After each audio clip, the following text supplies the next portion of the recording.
Good morning. Thank you for being here. We have a special event this morning,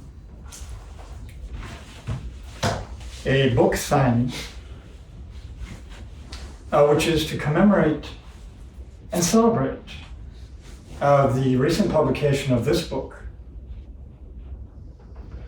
called The Formless Record of the Transmission of Illumination, a commentary by Gien Inoue on Keizan Zenji's Daigaku Rumme. And I thought to write many of the terms and names that I'll be referring to today in this lecture. I think many of you are not familiar with these names and some of the words. Actually, this book is comprised of two texts. And as you can see, there's a big number 1 here on the bottom here of this cover. This is volume 1 of a projected 4-volume series. So volumes 2, 3, and 4 are still in the works. The two texts are Keizan Zenji's Daigaku Rumme, and I will be using this word Daigaku Rumme, a text that was put together about 700 years ago, so it's an ancient text. And the other part of the text, the other main text, is this man, Gien Inoue Roshi's commentary on the older text. So I'd like to talk a little bit about Keizan Zenji, the man who gave the lectures, the Teisho, that form the first text. Speak about him, the nature of the text, speak a little bit about Gien Inoue, the man who is making the commentary. And time permitting, if you have questions, I'd like to take those questions as well. The Daigaku Rumme is considered to be one of the primary Soto texts. So when I say Soto, I'm referring to the Japanese Soto Zen school. On the scroll behind me, over the altar, you can see 3 figures. The large figure in the middle of the scroll represents Shakyamuni Buddha. Of course, he is the founder of Buddhism. Without the great enlightenment of the Buddha, we wouldn't be able to come together and sit zazen, chant the Heart Sutra, and practice together. As you know, he lived some 2,500 years ago, quite some time ago. And that teaching of the Buddha pretty much drifted east into Southeast Asia and the Mahayana version, which went into China, Korea, Japan. So we are part of the Mahayana stream of Buddhism. The Soto sect in Japan is a little bit unusual in the sense that we say there are 2 founders of this sect, and they are both represented on the scroll behind me. The image on this side, on your right, represents Dogen Zenji. Dogen Zenji was the great Japanese priest who went in search of the Dharma to China, found the teacher, Rujin, who helped him resolve his questions, had great enlightenment under Rujin, and then returned to Japan to teach and spread the Dharma as he had realized it in China. He was born in the year 1200, so about 800 years ago, and died in 1253. A tremendous figure, a literary genius on top of being an enlightened man. He has cast a large shadow, and I don't mean that in a negative sense, over the Soto sect through the centuries, the 800 years since he was teaching. He's known for his collected essays called the Shobogenzo, the treasury of the true Dharma Eye. I'm sure we have one or more translations in our library. Apparently he envisioned to have 100 chapters in this book, but he died before that was possible. But in any case, in some of the versions of the Shobogenzo, we find up to 95 different essays, or sometimes different forms of the same essay. And this is a work, a tremendous work, which even to this day captivates people around the world, not only Zen practitioners, but philosophers as well. These were all given as lectures and then very finely edited and written down as essays. So he is one of the founders. But at that time, according to scholars that I read today, he was not well known in Japan. He had gone into the mountains of Fukui to form his temple called Eiheiji, which remains even to this day one of the primary training monasteries of the Soto Zen.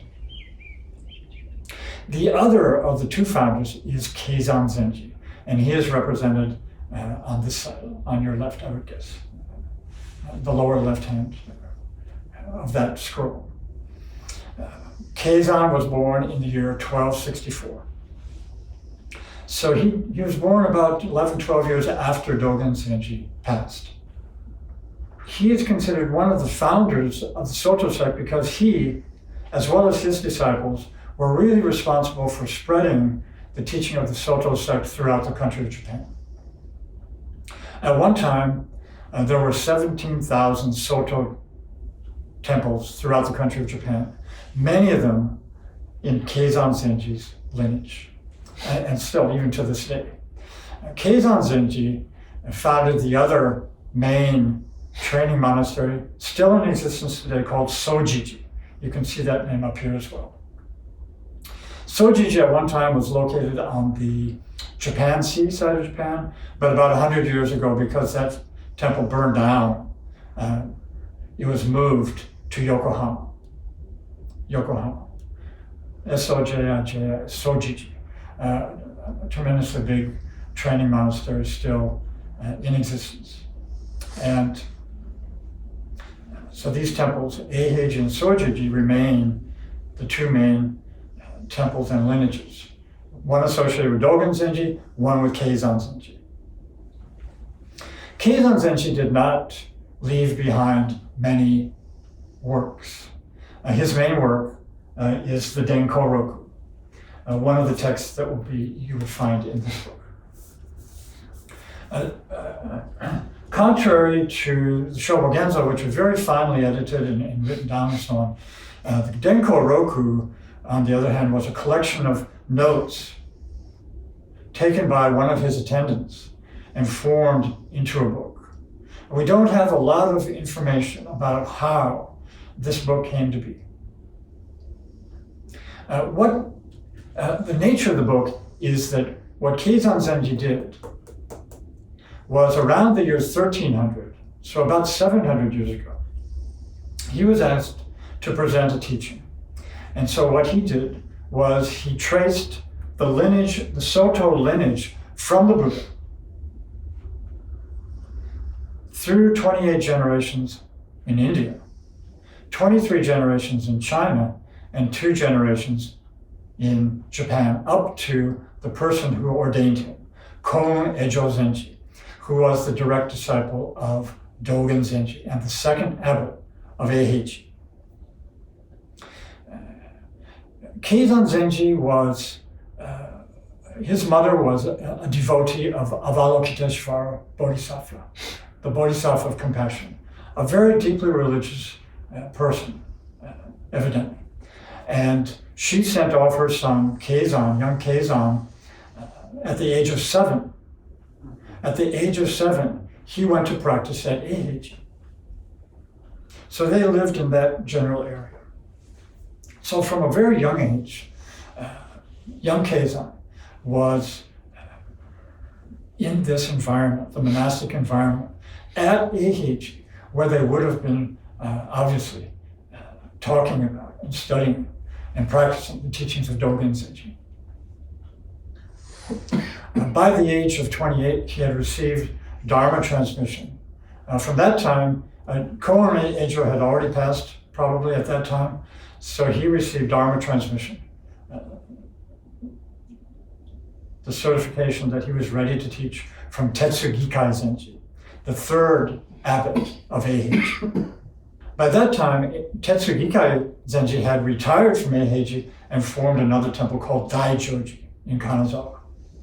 So these lectures that Keizan Zenji gave around the year 1300 were given at Daijoji. Each of these cases, as you would find in this book, from Keizan Zenji, were later edited into 4 discrete parts. And I've written them here. It's kind of small writing, perhaps. Root case, pivotal circumstances, the investigation, and the verse. Now there's been a little bit because there were actually very, very few copies made of this book originally. Through the centuries, it was treated almost as a secret text. It was a secret text. Very few copies. I think it's hard for you, it may be hard for you to imagine, but if I could tell you that there are 2,000 or 3,000 characters, Chinese characters, that might comprise such a text, you can imagine that as people copied this text, certain errors entered the copy. Or it could have been the case that certain homonyms also, while the copier thought, no, we'll insert a different homonym for the same character. Consequently, since there are very few copies that have been found in the present day, a later day, around the 1970s and 80s, something like that, a search team went out to look for as many copies as they could find of the Denko Roku, and they have found about 30 of them. But there are various variations. And such, it happened such that in the 20th century, because there were variations in the text, people began to wonder, did Keizan Zenji actually write this? Was he really the one who gave these lectures? Or was it the case that someone later did? However, in 1960, they found the oldest existing copy of this book, dated 1460, which was a copy of a previous copy, which put scholars to ease, to say, okay, this was a text that Keizan Zenji actually wrote. But nevertheless, it is not a widely known text. It was first published in 1857. I'm guessing that was done with woodblock prints. I just bought a book the other day which shows one plate of a woodblock print. Of course, these would all have to be carved backwards for it to be able to be used as a print. I can't imagine how challenging that would be to carve sometimes very complicated characters backwards. But in any case, this is not, I would have to say, the Denko Roku is not a well-known book. Even though it's considered to be one of the primary Zen texts, primarily because Keizan Zenji is thought to be one of the founders of the Soto Zen sect, I don't think it's been studied very well. To my knowledge, there are only 4 complete commentaries throughout history on this book. One of them being this one, by Gien Inoue Roshi. Now that text itself has been translated into English several times. I have 4 various translations of the Denko Roku. Thomas Cleary, Francis Crook, Herbert Meerman at Shasta Abbey, and then in 2017, this massive 2-volume set was published by the Soto sect headquarters in Tokyo. This is in our library. This is our copy in the library. There's 2 volumes. Volume 1 is a new translation with many footnotes. for the Denko-roku. Volume 2 is a glossary of all the terms and names that appear in Volume 1. You can see it's a massive work, with a very fine introduction, by the way, by William Butterford. In 2020, I was able to publish this book, A Blueprint of Enlightenment. So again, by Gien Inoue Roshi. This is a commentary on Dogen Zenji's Gakudoyo Jinshu, Guidelines for Study of the Way. This is a text by Dogen that's very dear to me. I've read it, I wouldn't say countless times, but many, many times. And I always look forward to translating this text. I did it with Miss Keiko Omai, my, I wouldn't say just trusted, but excellent partner, translation partner. By the way, Keiko lives in Houston, Texas with her husband and child, Marie. And when we finished this one, I thought, I have a 15 or 20 books by Gien Inoue. I thought to myself, is there another text that we could possibly translate together? And so I looked at this collection of books, and this one caught my eye. 800-page book. This is what this book is a translation of. Beautiful book. As you can see, there's an image here, a silk image that is imprinted on the cover of this book. I had heard from a friend in Japan that this book had been published around 2006, and it happened that I was in a certain part of Japan close to his home temple, and I wrote a letter to his oldest son, Keizan Roshi, asking if I could purchase a copy. And he very kindly came by car to the temple where I was working in Japan and gave me this copy. I thought, there's no chance that I could ever translate this, however. It's just a huge, I have to say that the print is rather big, but nevertheless, you've got 800 pages here. Yeah. I mean, and Denko-roku, I've never felt a particular connection with the Denko-roku. For my taste, it's just a little bit too medieval tasting for me. But then it occurred to me, well, this new version had come out. I had been asked to proofread this text. I had a digital copy of it. So I thought, well, I consulted with Keiko. I consulted with Keizan Roshi, his son, his oldest son. And we received permission all around to use this new translation. We received permission from his oldest son, so off we went about 3 years ago. And this, as I've mentioned, this is volume 1. People are already asking, when's volume 2 coming out? And I can't tell you. Study this one first, okay? And maybe by then this volume 2 will be out. So that's just a little bit about the Denko-roku. It's a difficult text, the Denko-roku. It's different than the Shobogenzo. It's just very much more compacted. And anyway, I'll get into that a little later. Just a little bit about Gien Roshi. This man here, this lovely photo image you can see of him here. He was born in 1896, died in 1981. I think of him as a contemporary Zen teacher. He was my teacher, my teacher's Dharma transmission teacher. There's a long biography, both in A Blueprint of Enlightenment as well as in this new book, about him, a remarkable man. He was born into a Zen temple. So his father was a Zen priest. So again, from a young age, he was surrounded by, of course, in the temple life, he was hearing the teachings of Dogen, of course, and Zen in particular.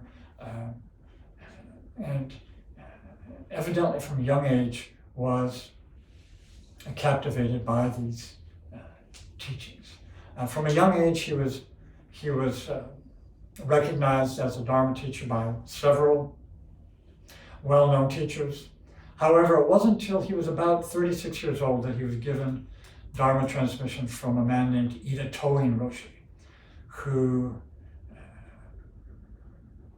was a great teacher as well, 20th century teacher, who had received Dharma transmission both from the Rinzai and the Soto lineages.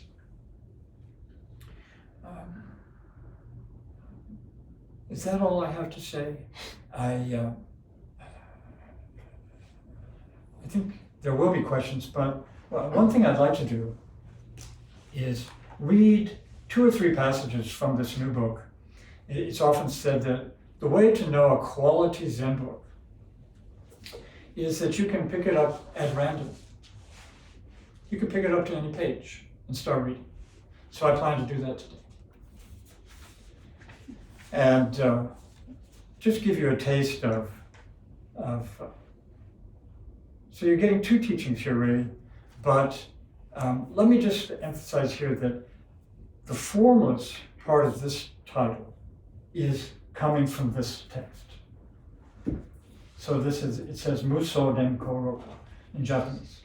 And the significance of that for me is that Gien Roshi, who in my mind is an enlightened Zen master, is taking these texts of Keizan Zenji, his Denko Roku, and expounding the Dharma through his words. So the formless aspect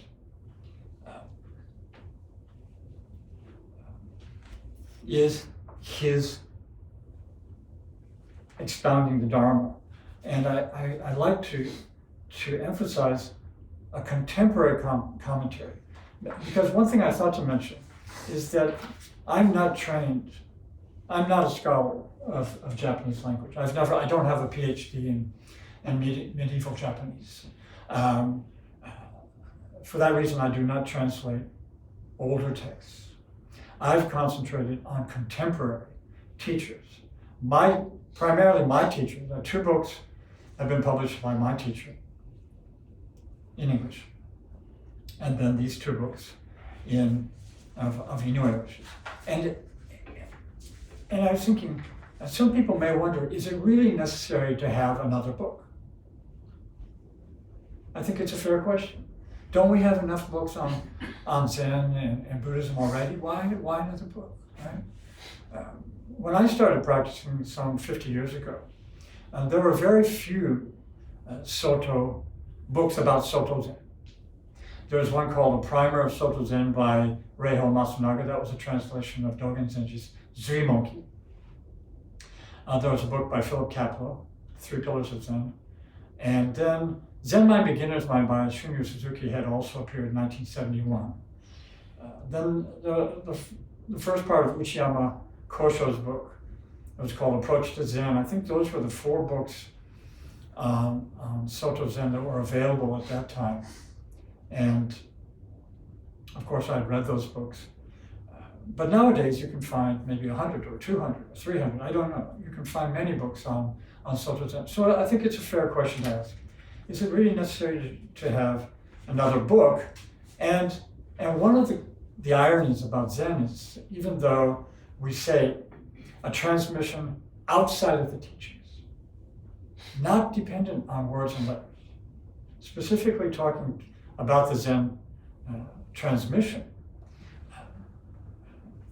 the Zen sect has the most books.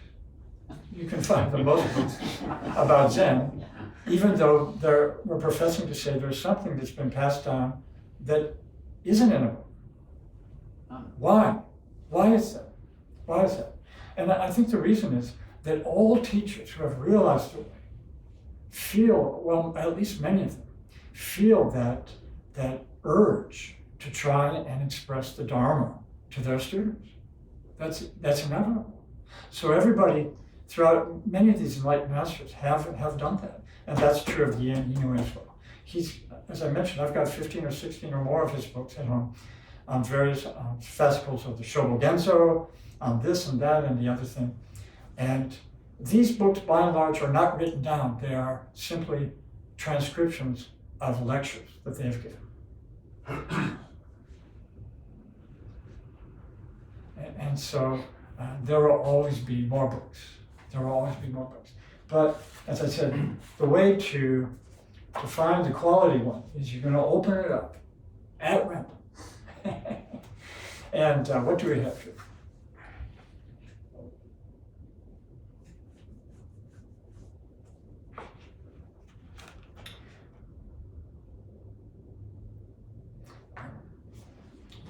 Let me just get a paragraph where he's not, where he's just talking.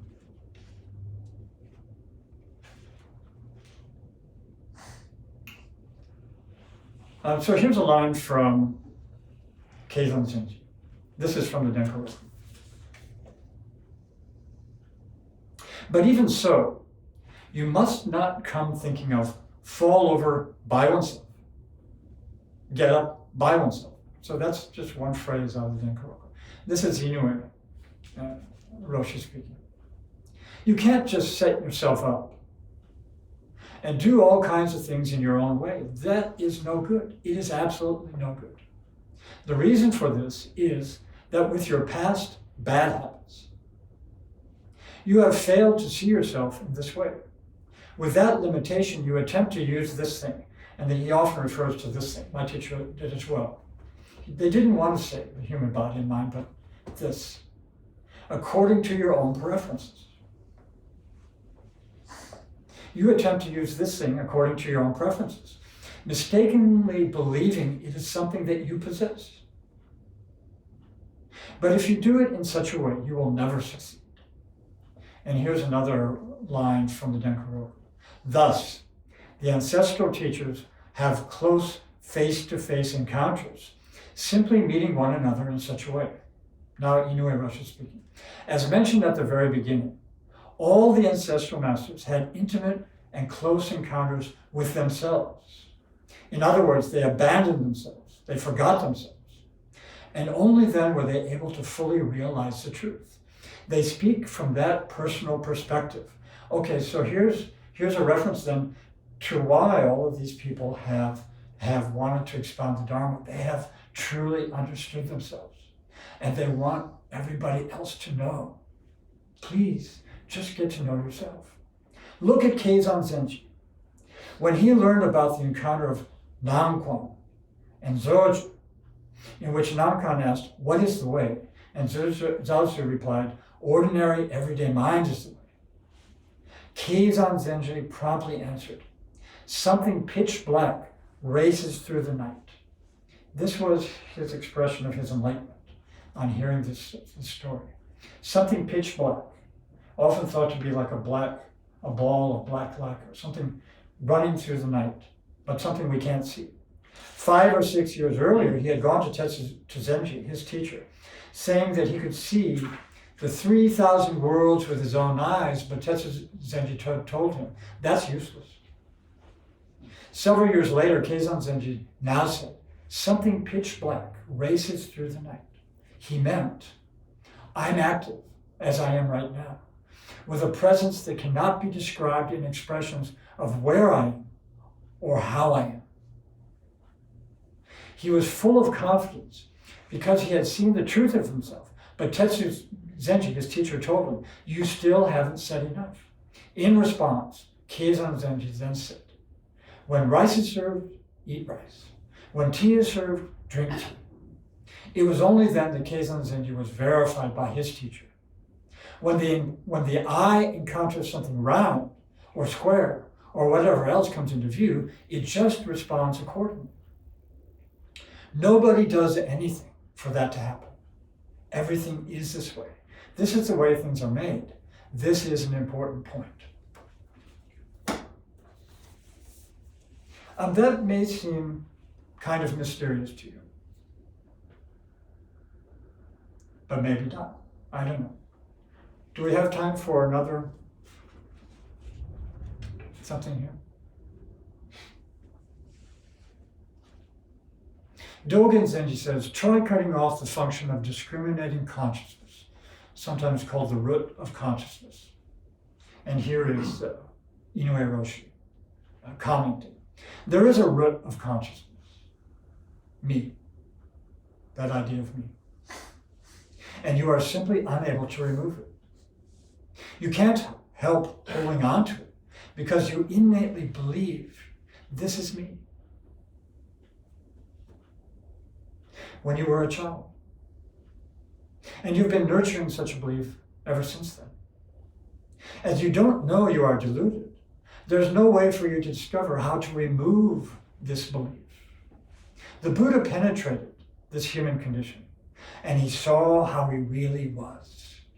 He realized that the way of liberation for everybody lies here. And this is the only way to be saved. There is no other way for liberation. No matter how many people from around the world stamp their feet in protest, this cannot bring liberation. As I always say, by appealing to reason, you try to put things in order with reason. You then imagine that you have put things in order by yourself. However, this cannot bring liberation. Even if by means of reason, you simulate seeing what you haven't seen, you are aware of your own fabrication. It is not possible to fool yourself. You get stuck. Because of that, human beings really suffer. This is the origin of suffering, etc. This book will cause a little bit of controversy in the Zen world. Not here in St. Louis. Nobody cares about this book except maybe a handful of people. It's not a great crowd here today. But in the Zen world, I have sent out 100 copies of this book. I am now responsible for publicizing it. But some people won't agree with it. But here I want to end this short talk. I'd like to read an email I received yesterday from an old friend in the Netherlands, a Zen teacher there. His name is Tenke Koblenz. Dear Daigaku, what a surprise to find such a wonderful present in the mail. The book you sent, the Formless Record of the Transmission of Illumination, arrived here in good order, and I'm very happy to study it meticulously. This is a word, by the way, that often appears in the Daigaku Rumme, meticulously. Perfect timing, too, considering the celebrations of the 700th anniversary of Keizan Zenji's passing next year. The year 2024, there will be big celebrations and ceremonies at Soji in particular. In fact, last month, I participated in a big preparatory ceremony for this commemoration with members of the European Department of the Soto School at La Gendarmerie. This is their big center in France, associated with the Deshimaru School. A dozen of my schools came with me, and altogether we were with some 150 people. There was also quite a Japanese presence, and it turned out to be one of the most impressive and moving gatherings we've had in Europe. The Denko Roku is part of our koan collection, and senior students go through all of these koans, all of these 53 cases, including the poems of each case. But so far, I have not found any commentary in English, and therefore the book you sent is very welcome. I will use it to verify my own understanding of the texts and also in preparation for Dharma talks. Again, I would like to thank you for all your hard work on this beautiful and inspiring project. On your website, I saw some nice pictures of Vesak celebrations. I have been attending the annual International Vesak celebrations in Bangkok and in Vietnam for many years and found them highly inspiring. Anyway, I appreciate very much staying in touch, and it would be great to meet up again one day, wherever that may be. If you ever come to Europe, you would be very welcome to visit us at Zen River. Zen River is the name of his monastery. Meanwhile, wishing you all the best. Warm regards and Gasho, Tenki. So just nice email. Anyway, are there any questions? Anyway, thanks so much for listening. Some of this might seem really, I'm not sure what he's talking about, but anyway, I'm willing to, I have some copies of this, and I'm happy to sign it for you. There is a small little wicker basket in the other room, and if you feel moved to make a small donation for the book, that's fine. If not, I'm willing to give everybody who came today a copy of this book. Are there any questions or comments here? And make sure you Oh, address them as well. hello. Jennifer, Bob, Meiku, and I don't see, is that Jodo? I'm thinking he's there, and I see myself and some other people. Okay. Are there any, there has to be, somebody has to have a question. Sir? When you say it's going to be controversial, do you mean the way you translated it or the text itself? Well, I'm hoping there won't be controversy about that. The biggest thing that's controversial here for Soto teachers is the mention of enlightenment. It's that plain and simple.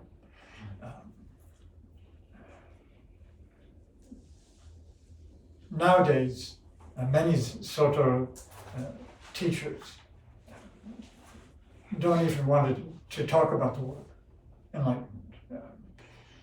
And one of the big reasons, the main reasons, I think, is that, for example, in Dogen Zenji's teaching, we find the teaching, practice and enlightenment are one. So from that, if we just look at that sentence, then all you have to do is practice. Don't worry about enlightenment.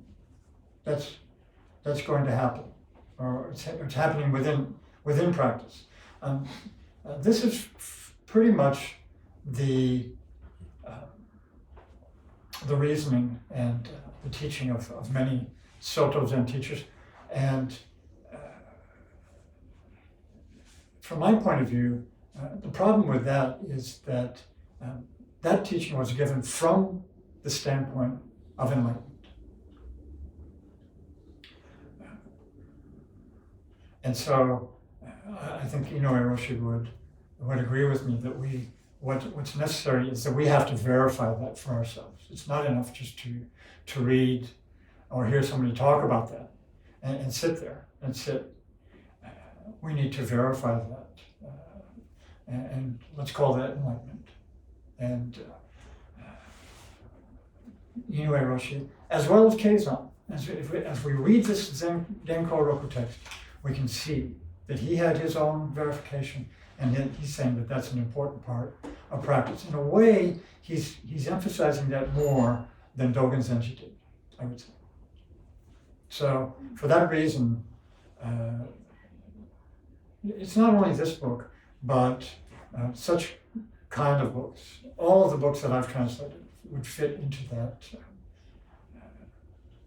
that category. Anybody else? Are there any questions at home?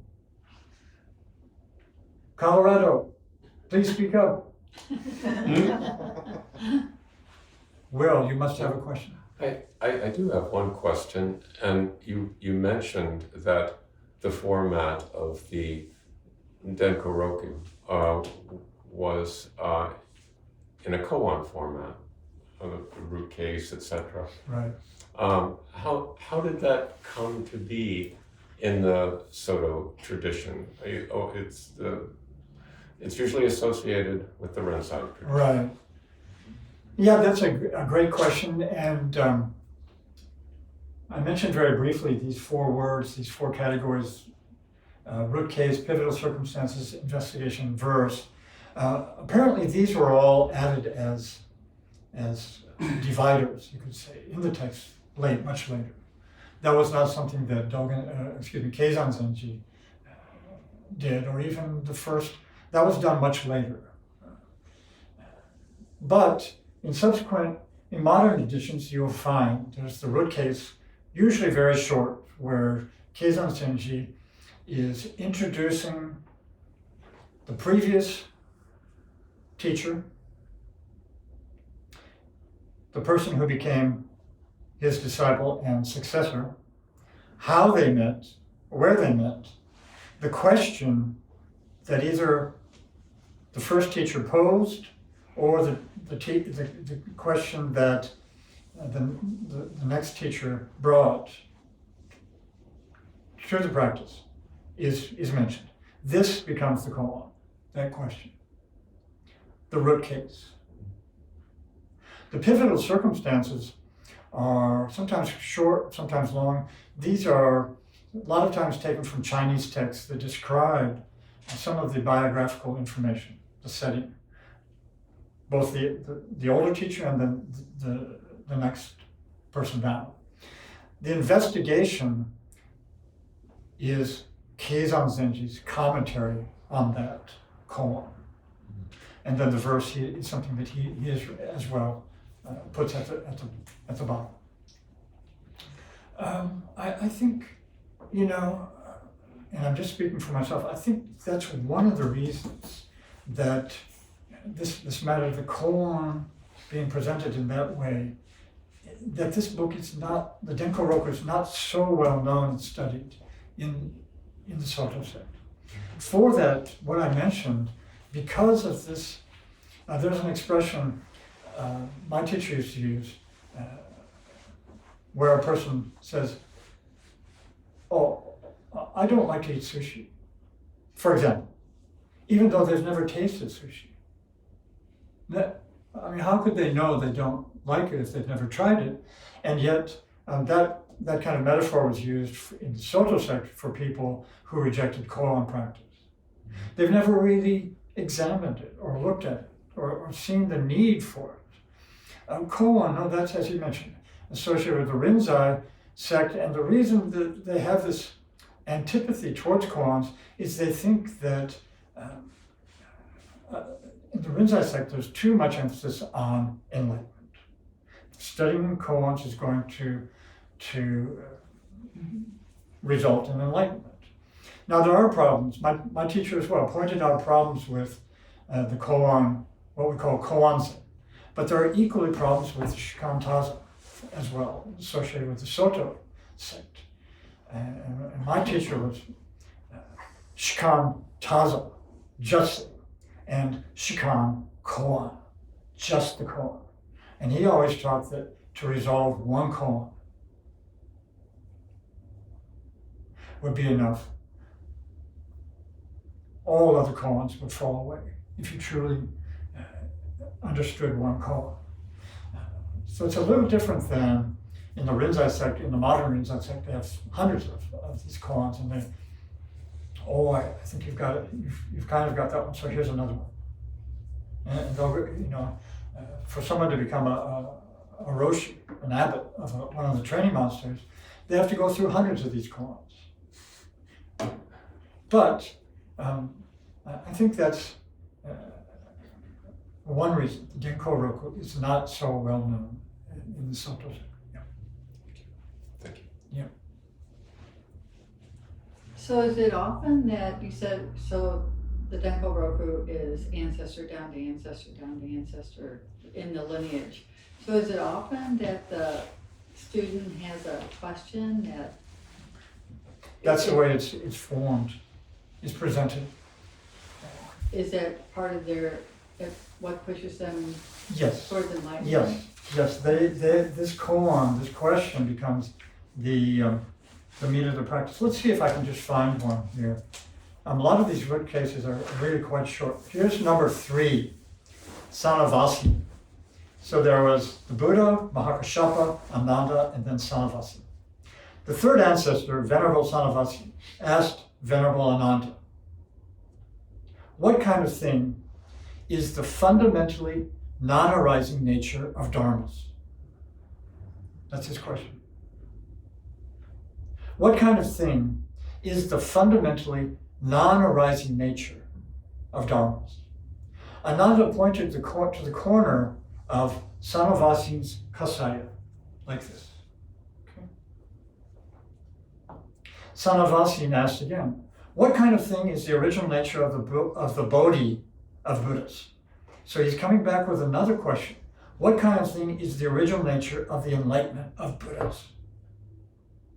Ananda took the corner of Sanavasin's Kasaya, his kesa, and pulled it. At that moment, Sanavasin greatly awakened. That's the root case of chapter number 3. Okay? Then, pivotal circumstances. He's going to go through Keizan. A lot of it, as I mentioned earlier, this is direct quotes from Chinese sources. Sometimes we can tell quite clearly where they come from, sometimes not. And then investigation. So that is just 1, 2, 3 pages from Keizan, and then Inoue Roshi is going to go through this, not always line by line. Sometimes he'll say, you don't have to worry about that part of the text. Let's go immediately to the investigation, etc. Mm-hmm. Please. But what that means is that most of these ancestors had a burning question. It sounds that way. It does. Yeah. It's presented that way. Quite interesting. Yeah, it's presented that way. I mean, this, as you know, I've mentioned this before, Dogen Zenji used the term Genjoko. Genjoko. I mean, nowadays we often think of a koan. Does a dog have Buddha nature? And Joshu said, moo. But these kind of questions can also, and often do appear in our own life. They often appear in our own life. How can I get together? How can I make peace with my mother-in-law? Thanksgiving. Etc.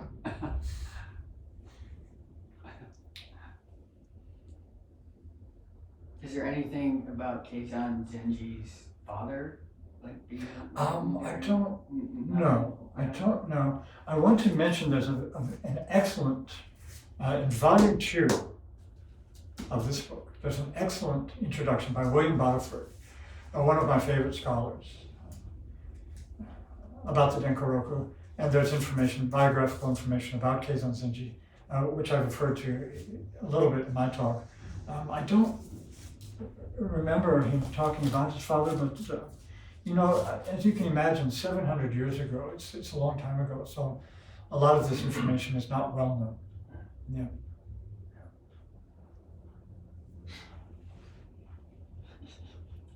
Yoshi? Since you're very well read, was there anything in the Denko Roku that surprised you? You know, I'm translating this text, and I often think, and I plan to read this with people here, that I don't really inhabit, can I use that word, the text, until I read it slowly for myself. But having translated this other text by Gien Inoue Roshi, A Blueprint of Enlightenment, highly recommended, by the way. I mean, a couple things really strike me about Inoue Roshi is that, on the one hand, a very simple man.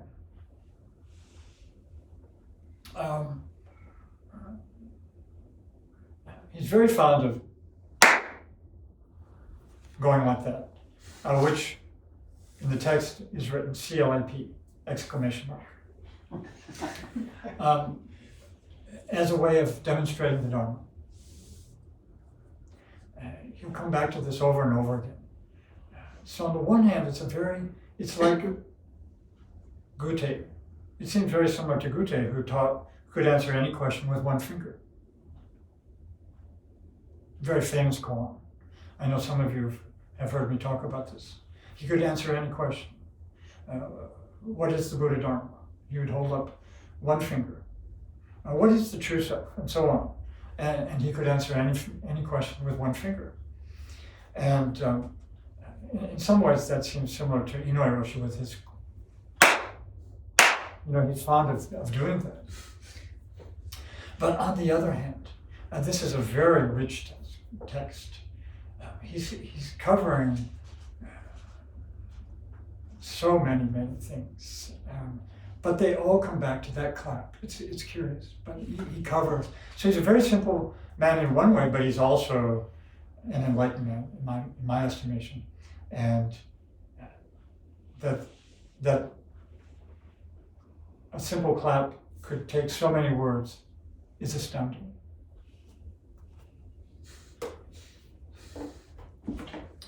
Karen.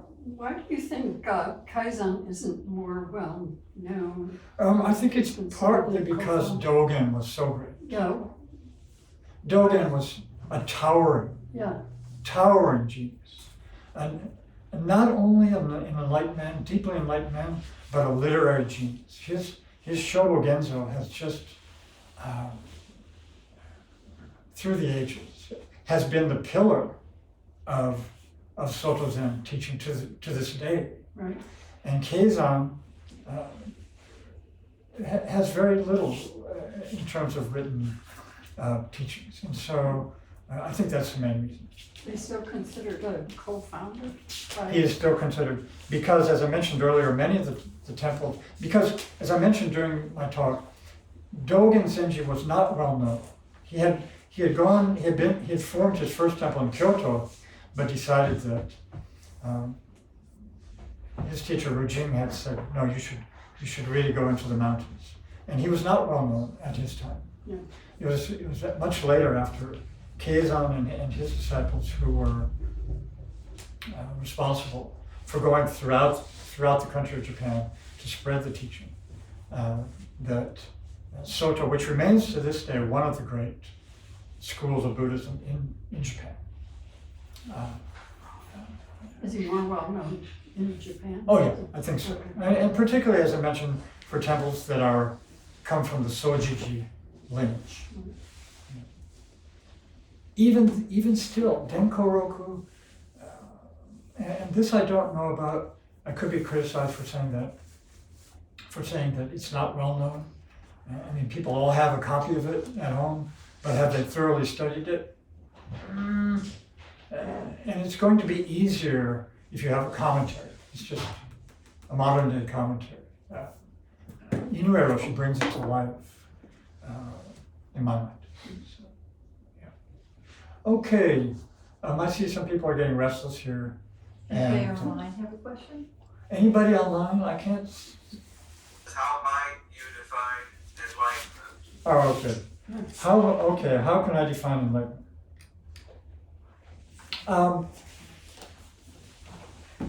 Well, if I was Gute, I would hold up one finger. Enlightenment, I'm not an enlightened person, so I can't give you the